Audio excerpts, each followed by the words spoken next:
I'm Wendy Mynoymany, and I'm a manager at Huntington Ingalls Industries corporate office in the Controllers Organization, specifically government and contract compliance. It's very important for a government contractor to understand what an OCI is so that they are not precluded from working on current or future work.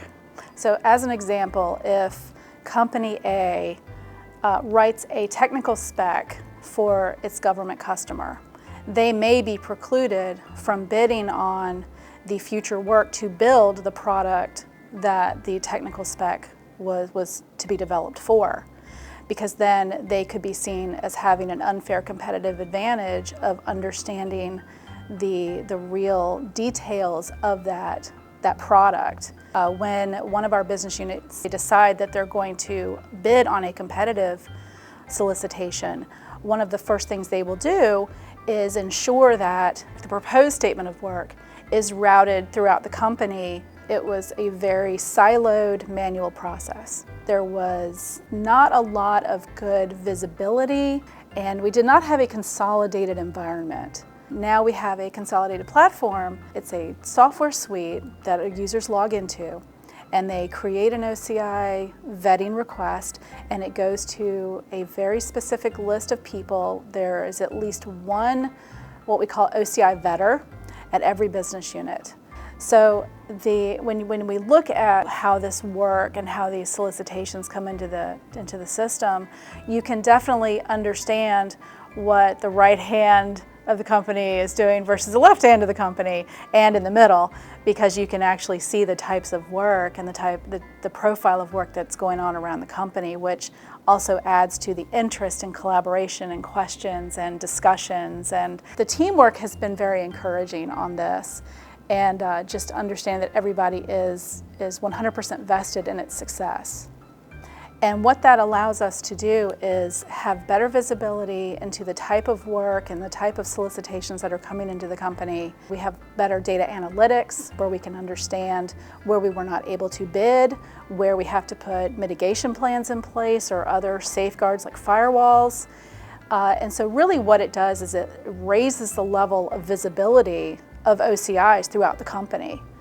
And we have a talented group of people across all of our contracts and pricing professionals in the business units who participated on this team. It's one thing to sit and talk about change, and we want to embrace it, and we get very excited about it. But then to see the tangible result of this really has increased the appetite for other types of these types of improvements. I think the one commonality that we have with regard to OCI vetting is that we have a government customer. TSD, Ingalls, Newport News, we all have government customers, whether it's DOD, DHS, Department of Energy. The rules are still the same, regardless. What is different is the types of work that the company does. Newport News is primarily a sole source, aircraft carriers, submarines. Ingalls builds vessels. They have a higher level of competitive work, and TSD doing services and some products is much higher level of competitive work. What I've noticed is that the users of this system are more likely to point out, wait a minute, I see this over here, even though it's not mine, be careful of that. So they're actually looking out for each other now and not just themselves. There's now this willingness to embrace change and realize that just a little bit of change in how we think about things and how we're doing things can yield such a much bigger result and benefit across the company. This initial effort with the OCI vetting platform has really transformed how we manage risk with regard to our solicitations, so that the business unit's not tripping over each other, trying to understand who is doing what type of work that may preclude another business unit from doing current work or work in the future. So that's been the biggest transformation for us, is just raising that visibility and creating that appetite for additional change.